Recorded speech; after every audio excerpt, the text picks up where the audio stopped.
Your name stands above them all.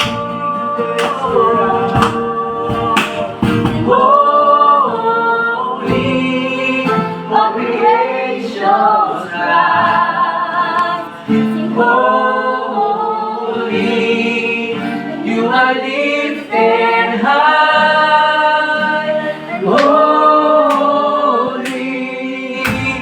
holy forever. And the people sing, holy, to the King of Kings. Holy, you will always be. Holy, holy forever. And the angels cry, holy, all creation's cries, and holy, and you are lifted high. Holy, and holy forever. And the people sing, holy, to the King of Kings. And holy, you will always be. And holy, and holy forever. Holy angels cry, holy, all creation's cry. Holy, you are lifted high. Holy, holy forever.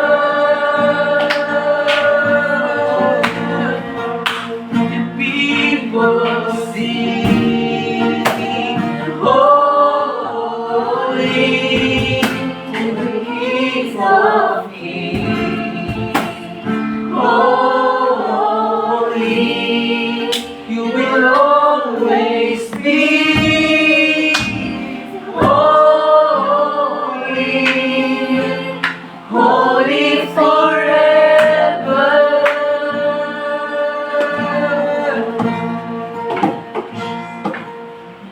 Your name is the highest. Your name is the greatest. Your name is above them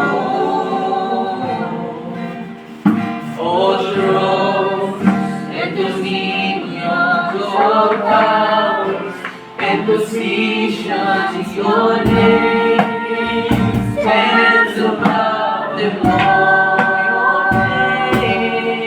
Your name is the highest. Your name is the greatest. Your name stands above them all.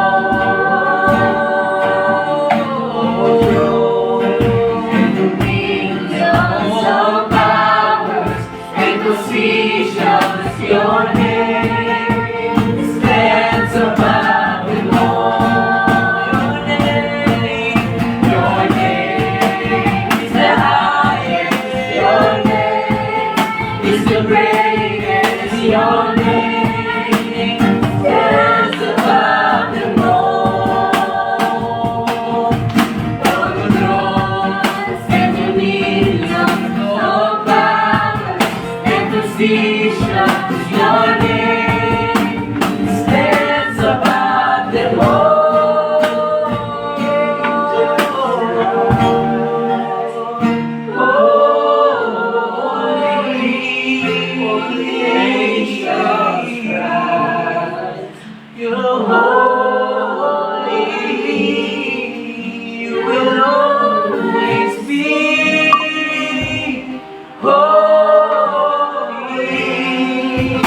the people sing. Holy to the King of Kings. Holy, you will always be. Holy, you're holy forever. You're holy forever.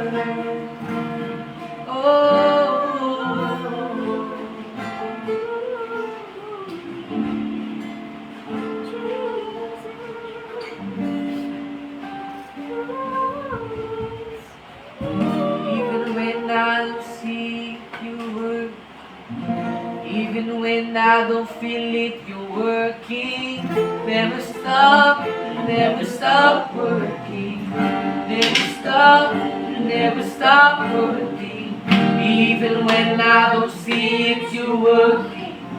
Even when I don't feel it, you're working. Never stop working. Never stop working.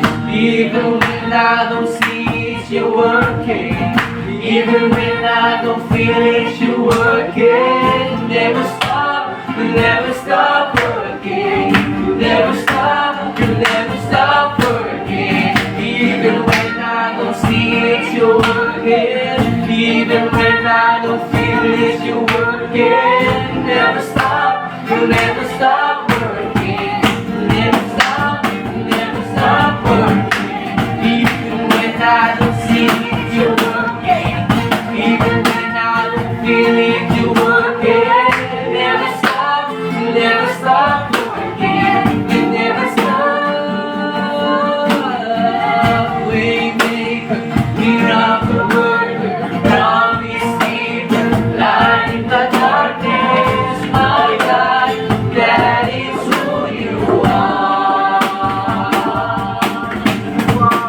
Waymaker, miracle worker, promise keeper, light in the darkness, my God, that is who you are. Waymaker, miracle worker, promise keeper, light in the darkness, my God, that is who you are. Waymaker, miracle worker, promise keeper, light in the darkness, my God, that is who you are. That is who you are. That is who you are. That is who you are. That is who you are. Waymaker, miracle worker, promise keeper, light in the darkness. That is who you are. That is who you are. That is who you are. Lord, I know that is who you are. That is who you are. Even when I don't see it, you work. Even when I don't feel it, you're working. Never stop working. Never stop working. Even when I don't see it, you're working. Even when I don't feel it, you're working. Never stop working. Never stop working. Never stop.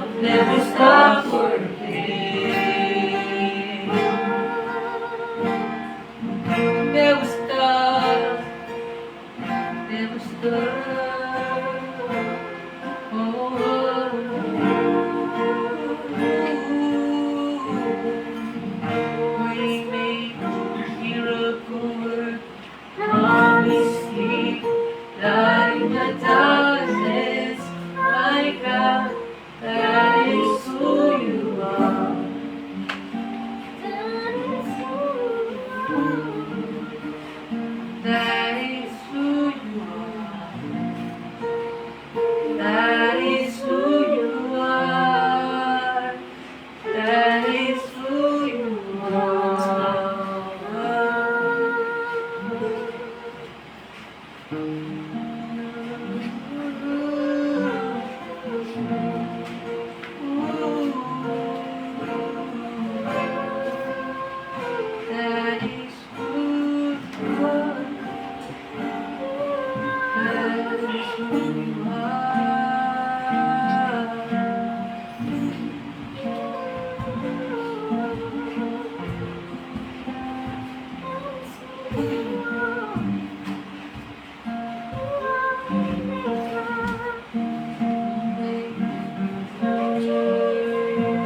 promise keeper, light my darkness, my God, that is who you are. You are way maker, miracle worker, promise keeper, light my darkness, my God, that is who you are. Yes, Lord. Hinihiling po namin, Panginoon, ang iyong gabay, Panginoon, pagkat sa gabing ito, Panginoon, na kami ay nagkakatipon-tipon, Panginoon, Lord God, upang pag-aralan muli, Panginoon, pakinggan po muli namin, Panginoon, ang iyong kapayagan sa amin sa gabing ito, Panginoon, sa Delikado. Buksan niyo po, Panginoon, ang aming puso, Panginoon, upang maintindihan po namin, Panginoon, kung ano man po ang inyong ipapahayag sa amin, whether ito man ay encouragement, Panginoon, or rebuke, correction, Panginoon, Lord God, salamat, Panginoon. Itinatas po namin ang iyong pangalan, Panginoon, sa oras nito. In Jesus' mighty name. Amen. Amen. Praise God, no?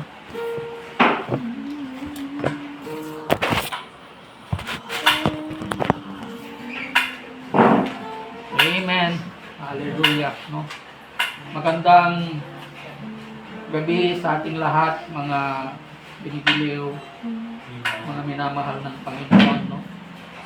Konti lamang po ang ibabahagi ko kasi supposed to be si Pastora po ang magbabahagi sa gabi ito.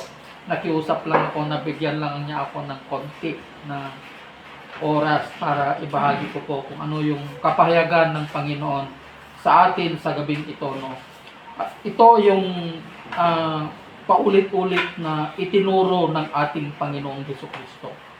Alam nyo, kung paulit-ulit na itinuro ng ating Panginoong Jesucristo, mga ginigiliw, napakahalagang katuruan ito. Ito yung sinasabi nilang mention principles na sinasabi, no. May mga itinuro ng ating Panginoong Jesucristo, pero itinuro lang niya ito minsanan lang. Unlike yung talagang itinuro niya, yung paulit-ulit, yung patungkol sa kasalanan at patungkol sa paghahari ng Diyos o kaharian ng Diyos. Ito yung sinasabi kong mention principles. From Matthew 13, Matthew 6, nagsimula ito about sa kaharian ng Diyos hanggang Matthew 24-25. Tuloy-tuloy yung pagbabahagi ng ating Panginoong Jesucristo ng patungkol sa kanyang kaharian. Ibig sabihin, mahalaga ang kaharian ng Diyos, mga ginigiliw. No, na-share ko noon sa inyo na ang kaharian ng Diyos ay walang iba kundi ang ating Panginoong Jesucristo. Ang kaharian ng Diyos ay walang iba kundi ang kanyang salita. The Word of God is the kingdom of God. Jesus Christ is the kingdom of God. Ito ang kanyang kaharian. Pero maraming bagay kung paano binigyan ng Panginoon, no, ang pagpapahayag sa pamamagitan ng talinhaga or parable, mga ginigiliw. Ang parabolang ito, ang nakakaintindi lamang ng mga parabolang ito, ay yung may connection, may ugnayan, may relasyon, may intimacy sa ating Panginoong Jesucristo. Alam nyo, nung ayaw nang tanggapin ng mga nag-aral ng pagka-Diyos ng Diyos, ang ating Panginoong Jesucristo, yung mga Pharisees, mga Sadducees, mga ginigiliw, yung mga tagapagturo ng kautusan, mga ginigiliw, nagturo ng ating Panginoong Jesucristo ng mga katuruan patungkol sa mga heavenly language, yung heavenly wisdom, mga ginigiliw, no? Ito yung talinhaga or parable na ang nakakaintindi lamang yung may connection at may ugnayan sa kanya. So dito, no, ito, ang bigyan natin ito ng tema, binibilisan ko na, bigyan natin ito ng tema ng paghahanda. The parable of the 10 virgins, no, na kung saan yung 5 ay ito yung hangal. Alam niyo ang hangal? Hindi yung hangal dahil hindi siya nakapag-aral. Yung hangal, mahina ang pag-iisip. Anong tawag niyan? Anong tawag? Dumbbell, kunada, di ba? Mangmang. Diba? At matalino. 5 hangal at 5 matalino, mga ginigiliw. sino nga ba yung mga hangal na ito at sino nga ba yung matatalino na ito? Alam nyo, may kasabihan doon sa sinulat ni Solomon, makikita mo ang isang tao na hangal. No. Yung sa pananalita ng isang taong hangal, makikita mo na, you can easily determine a person who is, what do you call that, in English? Imbecile or anong tawag doon? Marami kasing tawag doon eh. Paglakad pa lang niya, nakikita mo na ang isang tao na hangal at sa kanyang pananalita. At ang isang taong ayaw, akala niya, siya palagi ang tama. Ito ay isang palatandaan ng isang tao ay hangal, mga ginigiliw. Pero ang hangal na binabanggit dito, hindi yung nasabi ko na hangal. Kung minsan ang sinasabi dito na hangal, mga ginigiliw, hindi ito literal na hangal, kundi symbolical ng mga ito. No, yung hangal na binabanggit dito, yung mga taong sinasabi nila na sila ay matatalino, makakaling sila, they are expert of the law, mayayaman, mataas ang pinag-aralan, mga ginigiliw.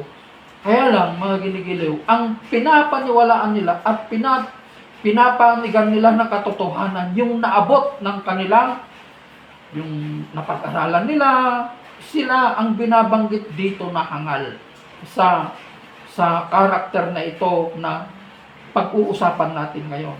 At yung matatalino, mga ginigiliw, sila yung mga taong kumikilala, tumanggap ng salita ng Panginoon. Alam niyo sa panahon natin ngayon, no, in today's context, maraming matatalinong tao, matataas ang pinag-aralan, mayayaman, na ayaw nilang kilalanin ang salita ng Diyos. Ayaw nilang pakinggan. Ang alam nila na katotohanan ay yung relihiyon nila. Ang alam nila na katotohanan, yung naabot ng pag-iisip nila, yung naabot ng napag-aralan nila, yung tagumpay nila, yun, yung karir nila, yun ang alam nila na Diyos nila. Kaya, naituro ko na kung anong klase ng mga Diyos, di ba? Mahigit 4,000 relihiyon ang meron sa buong mundo. Pwera pa yung relihiyon ng isang tao na lumikha ng sarili niyang Diyos sa kanyang kaisipan. Ibang Diyos na naman yun. Pwera pa yung mga taong lumikha ng sarili nilang Diyos sa pamamagitan ng kanilang kamay. Iba pa yun, mga ginigiliw. Kaya dito, mga ginigiliw, yung mahangal na ito yung binabanggit ng ating Panginoong Jesucristo sa talinhagan ito na 5 babaeng hangal. Ito yung mga taong hangal na ang alam nila na tama ay yung relihiyon nila, yung kayamanan nila, yung napag-aralan nila, yung natapos nila. Sila ang mga hangal na ito na ayaw tumanggap ng salita ng Panginoon, mga ginigiliw. Kaya nagbigay siya ng isang halimbawa, tagpo na kung saan yung ikakasal na lalaki ay naudlot yung kanyang pagdating, hindi siya dumating sa oras. Kaya yung 5 babae, 10 babae nito, yung 5 hangal at 5 matatalino, nakatulog sila sa paghihintay. So meron silang dalang ilawan at saka yung oil. Anong tawag sa oil? Yung Tagalog na niya? Langis, no? Yung 5 na hangal, hindi sila nagbaon ng langis. Meron silang ilawan, kaya lang wala silang langis, mga ginigiliw. Kaya nakatulog sila sa paghihintay ng ikakasal. Ganun kasi ang pagbibigay ng Panginoong Jesucristo ng isang halimbawa. Kasi ganun po sa bansang Israel, sa bayan na Israel, na pagpapasok ka sa bulwagan, naka-close yun. Pag pumasok na yung ikakasal na yun, i-close na yun, may iwan ka na, hindi ka na papasok doon kung wala kang invitation. Kaya dito, ganito rin ang pagkahalin tulad ng ating Panginoong Jesucristo hanggang dumating na yung ikakasal. So, ang pwede lamang pumasok doon, dapat may ilaw ka. Na yung ilaw na yun, mga ginigiliw, ay walang iba, kundi yung salita ng Panginoon. May langis, di ba? Langis, may ilaw. May ilaw ka nga, pero pundido naman, nawawala na. So, di ba? Wala na. Wala nang langis yung ilawan mo. So, paano ka ngayon makakapasok? Gusto nilang humingi sa mga matatalino, bigyan nyo naman kami. Sabi na, hindi, bumili na lang kayo. Hindi, kasya lang ito para sa amin, sabi ng matatalino. Kaya nung dumating yung ikakasal na yun, mga ginigiliw, yung bumili, naiwan na sila kasi na-close na yung bulwagan, na-close na yung bulwagan ng kasalan, na yung nagbukas pa mismo, yung ikakasal. Kaya yung nagsasabi doon, yung nagbukas na yon, walang iba kundi ang ating Panginoon sa Kristo. Ito, ganito, inihahalin tulad ng ating Panginoong si Kristo ang kanyang kaharian. Na dapat palagi tayong handa. Palagi tayong handa, araw-araw. Palagi tayong handa, dapat dala-dala natin ang salita ng Panginoon. Palagi tayong nananalangin. Diba? Paano kung namatay tayo wala sa oras, wala sa panahon, hindi tayo nakahanda? Diba?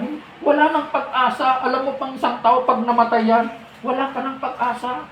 Wala nang pag-asa ang isang tao na namatay. Tama yung kasabihan na habang may buhay, may pag-asa. Habang may buhay, may pag-asa. Pero pag patay ka na, hindi mo na pwedeng ipanalangin yung buhay ng yung isang tao na namatay. Kasi patay na yan eh. Patay na yan. Diba? Patay na yan, mga ginigiliw. No? Kaya nga, mistake po yun, yung kahangalan, yung ipapanalangin mo pa yung isang taong patay na. Diba? Hindi na po pwede pinagkakaperahan lang ng simbahan yan, yung ipapanalangin mo pa yung isang patay, hindi na po. Kaya nga sabi niya sa Hebrew 9:27, a person dies at once, and after that, he will face judgment. Minsan lamang mamatay ang isang tao at pagkatapos ang paghuhukom. Wala nang pag-asa. Pag namatay ka, huhukumin ka na agad ng Panginoon, mga ginigiliw. No? Hindi ka na babalik dito, 40 days, 9 days, wala na po. Hindi ka na babalik dito para yung kaluluwa mo, paikot-ikot pa dito, hindi. Biblical po, Hebrew 9:27, maukom ka ngayon sigida. Ganon din ang kamatayan ng isang Kristiyano. At the wink of an eye, pag namatay ang isang Kristiyano, mga ginigiliw, no, at the wink of an eye, andun ka na sa kaharian ng Panginoon. Meron na siyang sinabi sa pahayag eh. Ang lalaki daw, mas mauna daw dumating sa kaharian ng Panginoon kaysa babae ng 30 seconds. Hindi ko alam, nasa pahayag 18 yata or 8, mas mauna daw yung lalaki ng 30 seconds. Andun siya. Hindi ko na kuwan kung saang parte yun. Nakalimutan ko na, mga ginigiliw. Ganon, mga ginigiliw. And there was happened, no? Kung nabasa nyo sa Acts, nung binabato nila si Stephen, nakikita niya yung kalwalhatian ng Diyos. Nakikita na niya yung mga anghel na susundo sa kanya. Nakikita na niya, mga ginigiliw. Diba? Alam na niya, kasi dahil sa kanyang pananampalataya, mga ginigiliw. Kaya nakarating siya sa kaharian ng Panginoon, mga ginigiliw, no? So yun, dapat palagi tayong handa.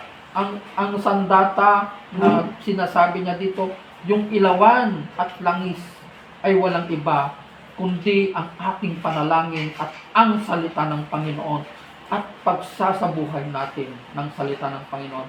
Yun, mga ginigiliw, ang sinasabi niya na dapat nating ihanda upang makapasok po tayo sa bulwagan ng ikakasal, mga ginigiliw. Kasi kung wala tayo yung ilawan at langis na ito, mga ginigiliw, mawawala yung ilaw mo. Ihuhulog ka sa impyerno. Sabi niya, sabi niya dito ko magtatapos. Sa 25:11, pagkatapos dumating naman ang iba pang dalaga, Panginoon, Panginoon, papasukin po ninyo kami, pakiusap nila. Ngunit tumugon siya, sino ba kayo? Hindi ko kayo kilala. Pagkatapos nito ay sinabi ni Jesus, kaya't magbantay kayo. Guard your heart. Guard your faith. Diba? Magbantay kayo. Pray. Diba? Pray. Read your Bible. Diba? Diba? Sapagkat hindi ninyo alam ang araw o ang oras man. Diba? Magandang gabi sa ating lahat. God bless everyone.